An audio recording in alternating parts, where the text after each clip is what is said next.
Hello everyone, welcome back to my channel. In this video we are going to talk about the last subdivision of Tracheophyta जिसे हम कहते हैं Phenopsida. इसके बाद बस ferns पढ़ना है और फिर हमारा नॉन स्पर्मेटोफाइट्स का जो डिवीज़न था, जो क्लास थी, वो ख़त्म हो जाएगी. फिर हम लोग स्विच करेंगे हमारे पास जो नेक्स्ट टॉपिक है, कौन सा, स्पर्मेटोफाइट्स का, सीडेड प्लांट्स, जिनमें क्या आता है, एंजियोस्पर्म्स और जिम्नोस्पर्म्स आता है. वहाँ पे उस टॉपिक को शुरू करने से पहले हमें इवोल्यूशन ऑफ सीड देखना पड़ेगा कि सीड कैसे बना. ठीक है, तो क्योंकि ये तो नॉन स्पर्मेटोफाइट्स है ना. नॉन स्पर्मेटोफाइट्स कौन से होते हैं? जिनके पास सीड नहीं होता. शुरू करते हैं फिनोप्सिडा. इससे पहले आई प्रेफर कि आप सिलोप्सिडा और लाइकोप्सिडा पढ़ लीजिए, क्योंकि बहुत सारी कैरेक्टरिस्टिक्स इनकी आपस में रिलेटेड होती हैं. तो फिनोप्सिडा को कहा जाता है हॉर्स टेल, और इसे आर्थ्रोफाइट्स भी कहा जाता है. अब ऐसा क्यों? देखो, हॉर्स टेल तो इसे इसलिए कहते हैं क्योंकि इसकी जो ब्रांचेस होती हैं वो कुछ इस तरीके हॉर्स की टेल की तरह दिखती हैं, तभी हॉर्स टेल कहा जाता है. लेकिन आर्थ्रोफाइट्स क्यों कहते हैं? क्योंकि आर्थ्रो का मतलब क्या होता है? आर्थ्रो का मतलब होता है जॉइंट. ठीक है, आपने देखा होगा आर्थ्रो हम लोग वर्ड यूज़ करते हैं जॉइंट्स के लिए, आर्थराइटिस. ठीक है, तो आर्थ्रो का आर्थ्रोपोडा, तो ये आर्थ्रो वर्ड यूज़ होता है जॉइंट्स के लिए. अब यहाँ पे ये जो आपके पास प्लांट है, इसके स्टेम में इस तरीके से जॉइंट लाइक स्ट्रक्चर्स होता है.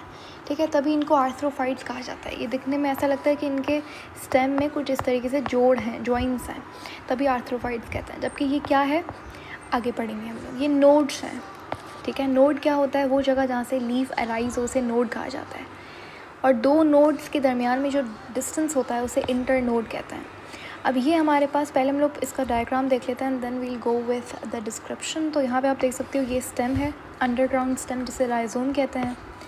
और ये क्या है? ये इसके रूट्स हैं, जिन्हें राइजोइड्स कहा जाता है. उसके बाद इसकी एक थिक स्टेम होती है.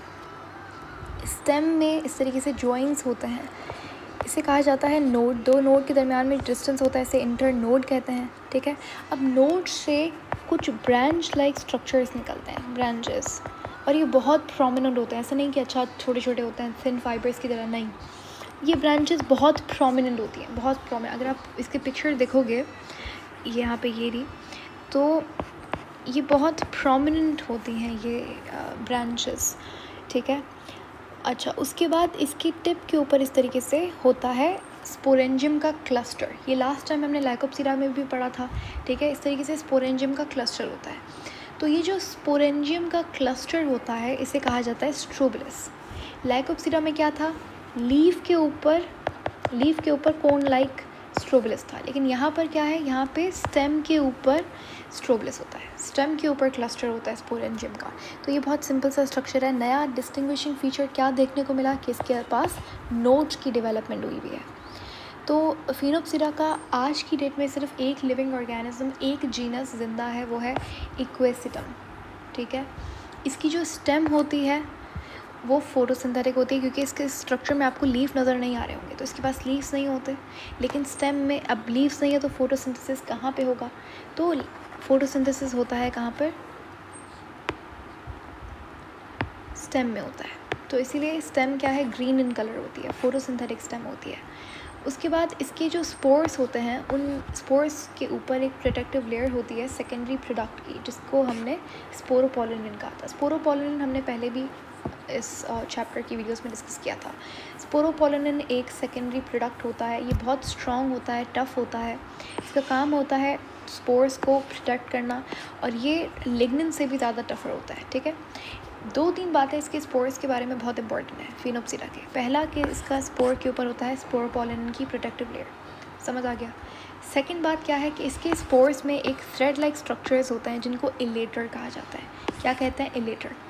इन इलेटर्स का, यहाँ पे थ्रेड लाइक स्ट्रक्चर्स का काम होता है स्पोर को प्रॉपर जगह पे जर्मिनेट करवाना. ठीक है, तो ये इनका काम होता है. They help in germination of spores. तो अब हम देखते हैं यहाँ पे क्या लिखा हुआ है बुक के अंदर फिनोप्सिडा के बारे में. Okay, let it be first saving image.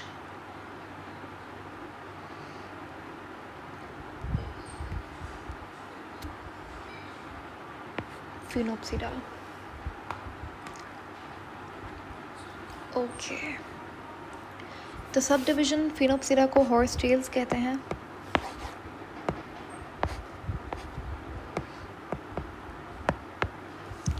Horse tail grow abundantly, horse tail यानी कि फिनोप्सिरा की बात हो रही है, ये बहुत ज़्यादा अबंडेंटली ग्रो होती है स्वाम्स ऑफ कार्बनिफेरस टाइम्स। कार्बनिफेरस टाइम यहाँ पे ये इसका मतलब ये नहीं कि जहाँ पे जिस वक्त कार्बन था, नो, कार्बनिफेरस टाइम का मतलब ये है कुछ particular years ago, I don't exactly remember, लेकिन आप इसे देख लीजिएगा, ये आई थिंक कुछ 3 point something million years ago की बात है, उस पीरियड को कार्बनिफेरस एरा कहा जाता है। तो ये उस टाइम पे काफ़ी ज़्यादा अबंडेंट थे, उस टाइम पे ये लोग इवॉल्व हुए थे। आज की डेट में इसका सिर्फ एक जीनस जिंदा है जो कि इक्वेसिटम।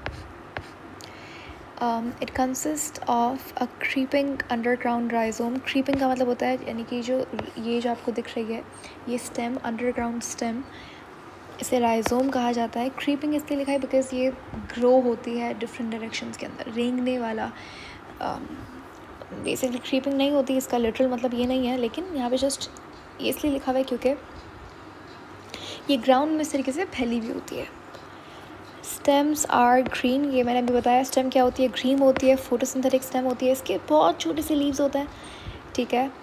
दे are produced in strobili, strobili plural है स्ट्रोबुलस का, borne terminally on either normal vegetative और स्पेशलाइज्ड रिप्रोडक्टिव शूट्स।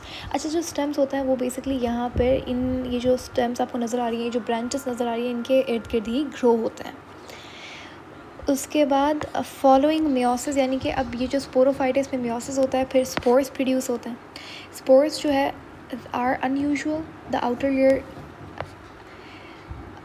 स्पोर्स इतने ज़्यादा ग्रो नहीं होते, और जो स्पोर्स के बाहर जो आउटर लेयर होती है वो पोलिन की बनी हुई होती है। इसके पास कुछ थ्रेड्स होते हैं, कितने 4 स्पोरोपोलिन थ्रेड्स होते हैं, इनको कहा जाता है इलेटर। इनकी मूवमेंट से बेसिकली स्पोर्स जो है वो डिस्पर्स होते हैं और जर्मिनेशन में हेल्प होती है। जब एक स्पोर जाके लैंड के ऊपर एक डैम्प एरिया यानी कि प्रॉपर एरिया के अंदर आता है तो फिर वो जर्मिनेट होता है। स्पोर से फिर क्या बनता है, गैमेटोफाइट बनता है, ठीक है। तो ये जो एलेटर है ये उस जर्मिनेशन में काम आता है।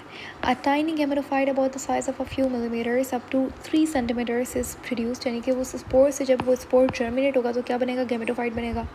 ये तो बहुत हम लोग ऑल्टरनेशन ऑफ जनरेशन से पिछली जितनी भी लाइफ साइकिल्स पढ़ी हैं उसमें ये चीज़ हमने बहुत बार डिस्कस की है। गैमेटोफाइट्स क्या होते हैं, डॉर्सी वेंट्रल होता है। यूनिसेल्युलर, यानी कि डॉर्सी वेंट्रल का मतलब ये कि आगे और पीछे का स्ट्रक्चर इनका डिफरेंट होता है। यूनिसेल्युलर राइजोइड्स, इनके राइजोइड्स क्या होते हैं, यूनिसेल्युलर होते हैं, are arise from the basal cells. ये यहाँ पे बेसल सेल्स, ये जो सेल्स होंगे उनको बेसल सेल्स कहा जाता है, इससे राइजोइड्स डेवलप होता है। Gametophyte is basically bisexual. अब देखो फिनोप्सिरा हमारे पास नॉन स्पर्मेटोफाइट है, ट्रैक्योफाइट है, और इनके पास डोमिनेंट जनरेशन कौन सी होती है, स्पोरोफाइट होती है। इनका जो गैमेटोफाइट होता है वो क्या होता है, वो बाइसेक्सुअल होता है। बाइसेक्सुअल का मतलब क्या है, बाइसेक्सुअल का मतलब होता है मोनोशियस।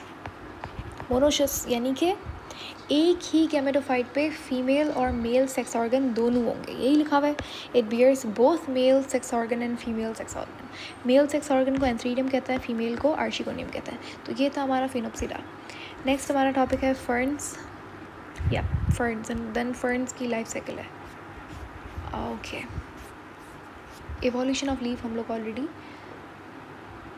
अच्छा एवोल्यूशन ऑफ लीफ भी अभी टॉपिक रहता है, तो एवोल्यूशन ऑफ लीफ पढ़ेंगे। वैसे हमें लाइकोप्सिडा से पहले आपको एवोल्यूशन ऑफ लीफ पढ़ना चाहिए, क्योंकि देखो लाइकोप्सिडा में लीफ आ गया था, सही है। फिर उसके बाद आप बात करते हो फिनोप्सिडा, फिनोप्सिडा में लीव्स होते हैं, लेकिन उससे पहले जब हमने ट्रैक्योफाइट्स का पहला सब डिवीज़न पढ़ा था, क्या नाम था उसका, सिलोप्सिडा, इसमें लीफ नहीं होता है, इसमें रूट भी नहीं होता, ये एक एक्सेप्शन है ट्रैक्योफाइट्स की। चलो वी आर डन, हो गया फिनोप्सिडा हमारा कंप्लीट। तो अभी फर्न्स को डिस्कस करेंगे हम लोग। फर्न सबसे ज़्यादा अबंडेंट होते हैं, ट्रैक्योफाइट सबसे अबंडेंट ट्रैक्योफाइट की क्लास होती है फर्न्स। फर्न्स रिप्रेजेंटेटिव होते हैं किसके, ट्रैक्योफाइटा क्लास के, और सबसे इम्पॉर्टेंट प्लांट्स होते हैं, सबसे इम्पॉर्टेंट नॉन स्पर्मेटोफाइट्स होते हैं, दिखने में भी अच्छे होते हैं, ठीक है। तो अगली वीडियो में हम लोग फर्न्स को देखेंगे। Until then thank you and take care, bye bye.